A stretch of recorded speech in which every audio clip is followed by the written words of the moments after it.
Hello, and thank you for joining us today for our Heartland Alliance panel discussion on racism, equity, and justice.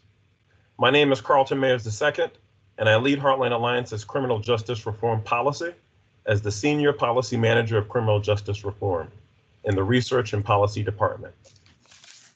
Heartland Alliance's criminal justice reform program focuses on ending mass incarceration and addressing the racial disparities in Illinois' criminal justice system by removing the laws that cause collateral consequences, or what we call permanent punishments, in areas such as employment, housing, and education, so that people with criminal records can be treated fairly and have stability in their lives. This June has seen a monumental shift in the dialogue around Black lives and the systemic injustices that perpetuate racist systems and continue to harm Black and Brown communities. Similarly, this month also gives us the opportunity to celebrate Juneteenth, a time to reflect on the end of slavery, as well as the continued fight toward true freedom. There are still so many barriers that continue to disempower, disenfranchise, and otherwise harm Black and Brown communities. A corrupt and racist criminal justice system, the segregation of housing, healthcare, and other services, and the continuation of racially focused violence have all impacted the Black community for generations. In our continuing efforts to achieve equity and opportunity for all, the experts across Heartland Alliance have a first-hand understanding of how these inequities continue to play out. This conversation is an opportunity for those leaders to come together, discuss these barriers, how we continue to fight against them, and what we must do to achieve that goal of equity and opportunity for all people.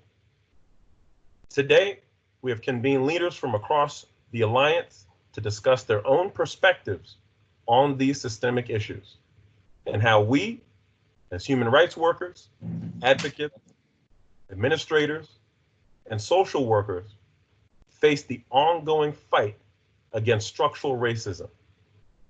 Joining me today is Dawnya Underwood, Senior Deputy Director of Safety Programs within Heartland Human Care Services, Mye'l Lassiter, Director of Property Management at Heartland Housing, Kimeco Roberson, the READI Community Project Manager, and Esteban Moreno, the Heartland Alliance International Colombia Director. So we're going to start off with you, Kimeco. So Heartland Alliance's primary mission is to fight for a society where all have access to health and healing, safety and justice, and economic opportunity. Why is it so important that we center racial equity in our organization's work to achieve that mission?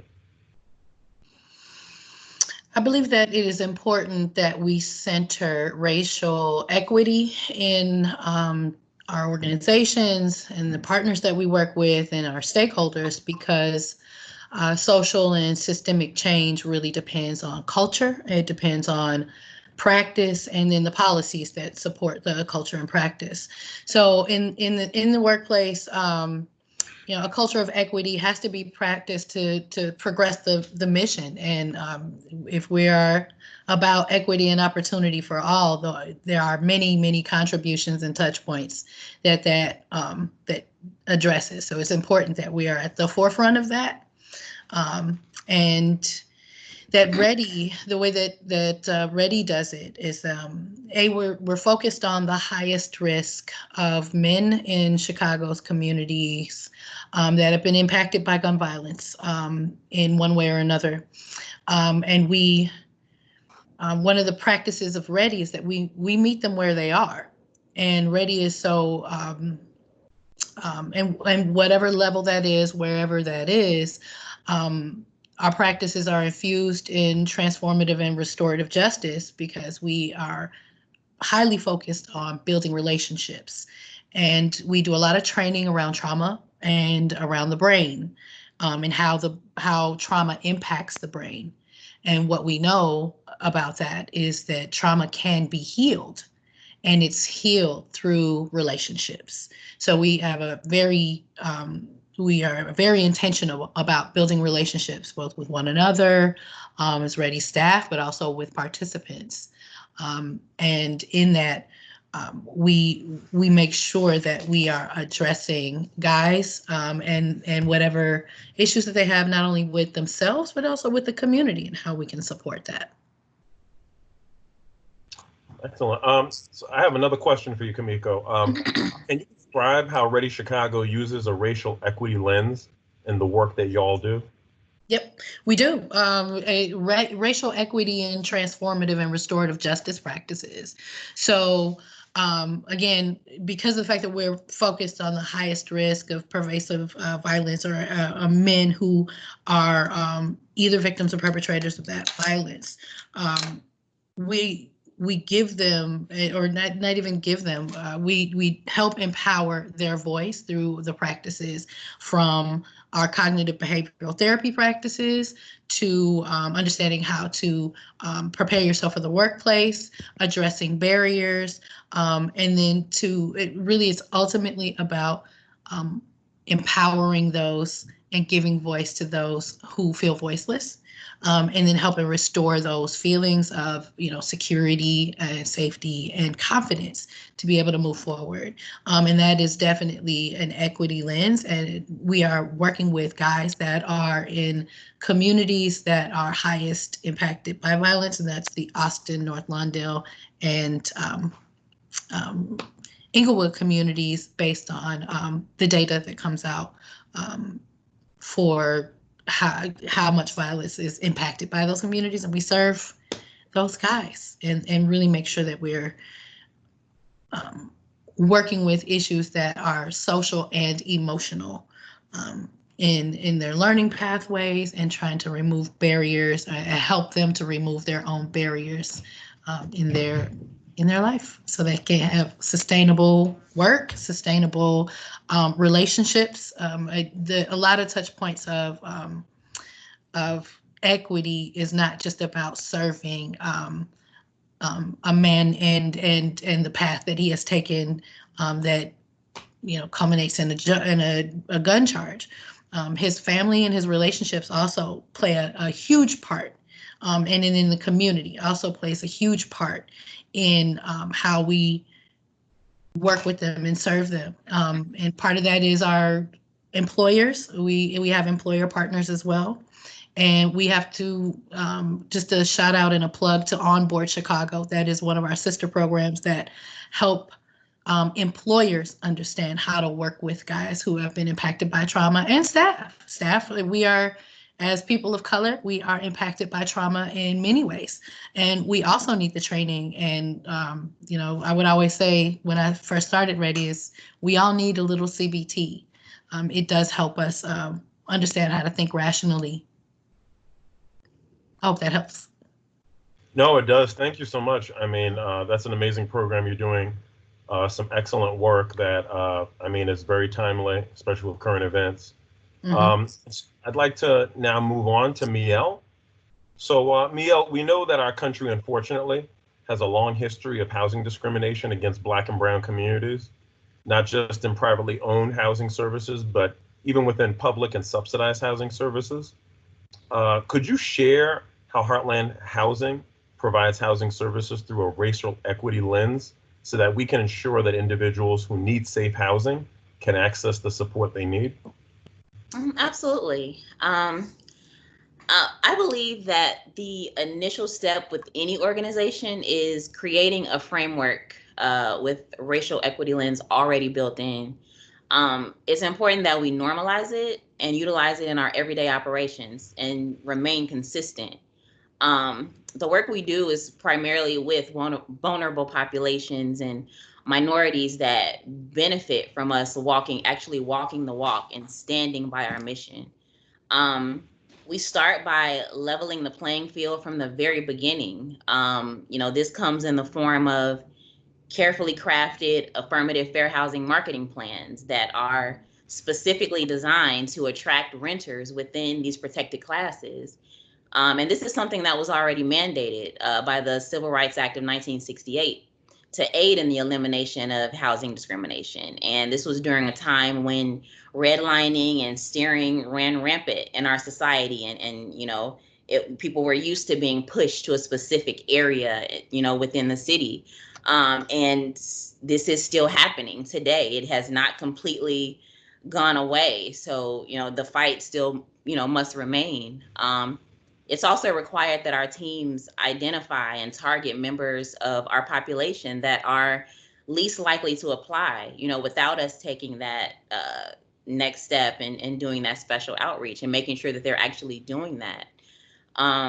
The next step that we take is training and developing knowledgeable, accessible, and responsive staff to assist potential applicants through what could really be a tedious and confusing application and compliance process, making sure that we're that liaison between our potential participants and external partners that may not be as sensitive to it and may not be as trained as our staff when it comes to, you know, to dealing with our dealing with our paperwork and dealing with our participants. And I think that that's also important. This ensures that all of our applicants have a fair opportunity to, you know, get the paperwork done, regardless of language barriers or educational level. Our staff is also, you know, we go through our own trauma-informed training to make sure that we understand how to communicate and how to handle certain situations. Even in the event of denial of applicants, every application is carefully reassessed during an appeal process that's completed by a party that wasn't initially involved in the screening process, to make sure that everything is fair and there's a fresh pair of eyes on it. We also have housing specifically for individuals that are in need of a second chance, that may have background issues and things, you know, in their past, and they are, you know, looking for, I believe they still deserve housing. Lisa Kuklinski, our Senior Director of Housing Programs, she works diligently to ensure that our permanent supportive housing programs are serving our residents in a way that ensures sustainability and of their housing and quality of life. Mark, our Director of Real Estate, he's consistently seeking new opportunities for affordable developments, you know, for us to develop or acquire in desirable areas. Collectively, we're continuing our work, changing the narrative surrounding affordable housing for our residents, our potential residents, and pushing the envelope to break down barriers for all people.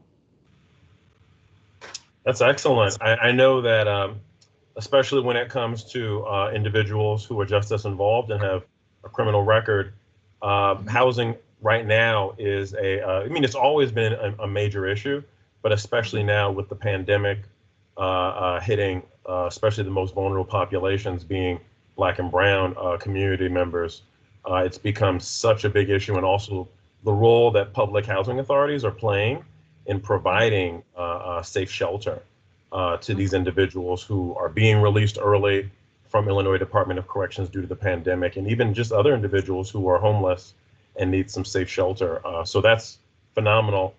Thank you so much. I'm now going to move on to Esteban. So while the United States has a very unique history and lens when it comes to race, we know that people from around the globe have been joining the movement for racial equity for Black Americans and also for Black people of color throughout the world. Could you share a bit about how Heartland Alliance International staff has taken part in the movement for Black lives in Colombia, and how Heartland Alliance International works to incorporate racial equity into the work you do? Thank you, Carlton. Of course, yes. Well, first of all, we must say that indeed the events that took place early in the month resonated here in Colombia, where we have had a history known by strong structural racism that is hiding, and it becomes invisible when it comes to people acknowledging that we are a racist society. And that has also been seen in the context where we do our work, As you might know, we in Colombia have one of the largest armed conflicts in the region. It's more than 50 years of armed conflict. We recently had a peace agreement, and we're since more than 10 years ago, HII has been working to protect vulnerable communities because the conflict has disproportionately affected Afro-Colombian and indigenous communities. More than 70% of the social leaders that have been killed are Afro-Colombian and indigenous. And it's at least 45% of Afro-Colombians have been victims of at least one human rights violation in their lives. We also know that for a fact the armed conflict has been directed to the regions where the most Afro-Colombians are living, and has impoverished those regions. So all of these factors and the lack of opportunities that Afro-Colombian and indigenous communities have is the concern that mobilizes our work here in Colombia. We, since the beginning, have an interest of repairing those affectations that are from both the psychosocial well-being and mental health, but also their lack of access to justice. So our programs comprehensively provide services specifically to Afro-Colombian and indigenous communities, so we can respond to those needs, support them in the process of gaining their resilience, and also having a control of these life projects that might or were affected by the victimizing act or the violent act, and help them get those rights guaranteed by the state.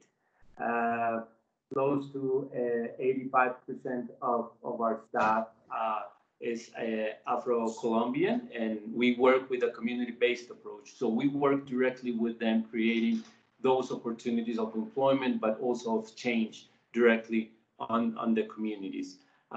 We are in solidarity, not only with the United States, but in all of the places in the world that is discrimination is taking place, and is standing against this structural violence. And we're agents of change every day, working against these mechanisms and against these mechanisms that are reinforcing and are perpetrating this violence. That's amazing work you're doing, especially around community empowerment. It sounds like there's just a lot of work on cultivating that, which in my opinion is always the best way to go for long-standing sustainable change and reform. You have to empower those who need the help. And so thank you very much, Esteban. Now going to move on to Dawnya. So as we continue to fight for equity and opportunity for all people at Heartland Alliance, the importance of fighting for criminal justice reform is tied directly into the fabric of our work. Can you talk a bit about why programs like the Mye'l Center makes a difference, and what changes you believe can still be made for young Black people caught in the criminal justice system?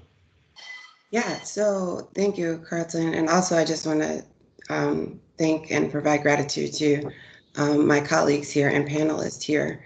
It really is an honor to be here to discuss juvenile justice reform and the role of the suite of programs underneath Opportunity Youth, which includes the Mye'l program, but also includes our Reentry and RISE program. So over the past 25 years, Heartland Human Care Services has provided culturally competent and trauma-informed residential services for justice-involved youth, for youth ages 10 to 17 years old. So we currently collaborate with Cook County and the Department of Children and Family Services to offer these alternatives to detention, offering stabilization services that include mental health, medical, education, and mentoring services. Our Alternatives to Detention program, it began in 1995 and now serving over 15,000 youth in response to the rise of youth in detention at an unsustainable pace, causing detention centers to experience serious and widespread overcrowding, as well as having youth languish in care for greater lengths of time. The program, again, just like I've been saying since I've joined Heartland, the program is a great opportunity for youth to understand who they are as individuals. We employ restorative justice. And we always say, it's like a little READI. So it's an honor to be here speaking on a panel with READI. We are preparing individuals the same way in which READI is preparing adults. We are preparing youth for that. One, as a diversion program for alternatives to detention, but also a diversion for the READI program as they proceed to adulthood. I'm sorry, just to even yes. not even to cut you off, I want you to keep going, but yes. Our guys have expressed interest in working with and talking to the youth. So we, and that's where that connection is. I definitely want to talk about a collaboration about how our young people, it's just a process, I think, in the healing process for both our opportunity youth participants as well as READI participants. I think there's a lot to learn there and a great partnership. So I look forward to that. As I just want to talk about just justice, criminal justice, and kind of juvenile justice reform, there has been a lot over the past 2 decades that has focused on reducing the use of detention and secured confinement, improving conditions of confinement, closing really large institutions, and reinvesting in community programs similar to Mye'l, SOAR, and the reentry and RISE programs. Retaining most offending juveniles in juvenile justice systems rather than transferring them to criminal justice systems, developing system-wide justice planning and collaboration. However, I want to say that despite many of those efforts, research continues to show that our country's over-reliance on incarceration has not worked in rehabilitating justice-involved youth, creating instead expensive systems that fail to increase public safety. So I want to stress here today that juvenile placement should be reserved for those who pose the greatest risk to public safety and not used for less serious offenses. So I say, what's next in juvenile justice reform? And this is what I call for.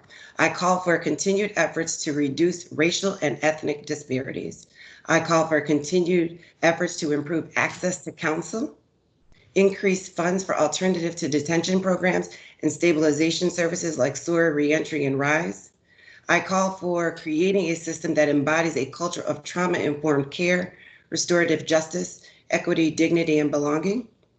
I call for creating a system that provides access to healing and mental health services, developing a juvenile justice policies and practices that are more developmentally appropriate.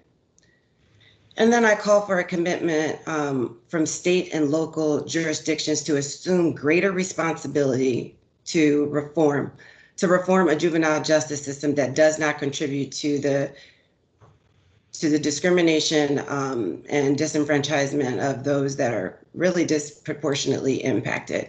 And I think overall, and I wear my shirt today with pride from the National Civil Rights Museum, but around what I challenge us all is to just erase racism, and so to nullify the effect or force of prejudice or discrimination. And so, again, thank you for allowing me to be a part of this panel. But Carlton, so we recently celebrated Juneteenth, celebrating the end of slavery, and yet there are still many barriers to opportunity and prosperity that keep Black people from real freedoms. Can you speak to how the current criminal justice system perpetuates oppression on Black individuals and communities, and what must we do to make truly impactful change within these systems? Thank you, Dawnya. Before I respond to your question, I do want to just say I really like what you were saying just now, and I know that there's also recently been calls to get CPD officers or school resource officers out of CPS schools. Mm-hmm. I mean, I know that's happening across the country in general, and I just want to say that everything you said is in line with that framework of, you know, not making schools into incarceral facilities and institutions, and actually cultivating that, you know, that environment for achievement in education. So thank you for the work you do. I do also want to say that I also would like to speak with you about how we can talk about some policy efforts around the work you're doing as well as we expand, you know, our permanent punishment campaign. So thank you. Absolutely. Yep, thank you. So in response to your question, so I mean, as we've all been talking about, you know, all the panelists here today, I mean, we all know that our criminal justice system is directly connected to slavery in the United States. For instance, the Black Codes, I know some people on this video conference might know what that is, others may not, or even the audience. So Black Codes were laws governing the conduct of free African Americans after the Civil War. You know, we talk about Juneteenth, right? In order to restrict their freedom, these codes, they restricted their freedom, they compelled them to work for low wages after slavery was abolished. So one of the most prevalent Black codes was the broad vagrancy law, which allowed local authorities, also known as police officers, to arrest freed people for minor infractions and commit them to involuntary labor. This resulted in slavery being replaced with a free labor system. And these are the roots of our current criminal justice system, right? When we're talking about racism and how that ties into the criminal justice system, it's rooted in it. So when we're looking at, you know, what can, you know, like what are we doing now and going forward, or what we can do to transform that situation into something that's constructive and rehabilitative. What I think is that we need systemic change with value-based reforms in policy and practice, so that Illinois' criminal justice system has a public health approach focused on providing supportive services, reducing harm, and addressing trauma caused by racism. I know everybody on this panel has been talking about trauma. That's really the crux of it, right, when we're talking about undoing racism. In my opinion, these wraparound services provided by community-based organizations and direct service providers in the communities that they serve should be relied upon more than law enforcement and corrections to address and prevent criminality and heal racial trauma. So thank you, that's my answer. So I think at this point we are closing out. And so on that note, I want to say thank you to our Heartland Alliance leaders for sharing your perspectives during this critical time. And we look forward to hearing more from you in the future, definitely. And thank you, you know, for all of you out there who are tuning in. This work can only be done together in collaboration with your help. If you haven't already, please follow us on social media channels like Facebook, Twitter, Instagram, and LinkedIn to stay updated on our work.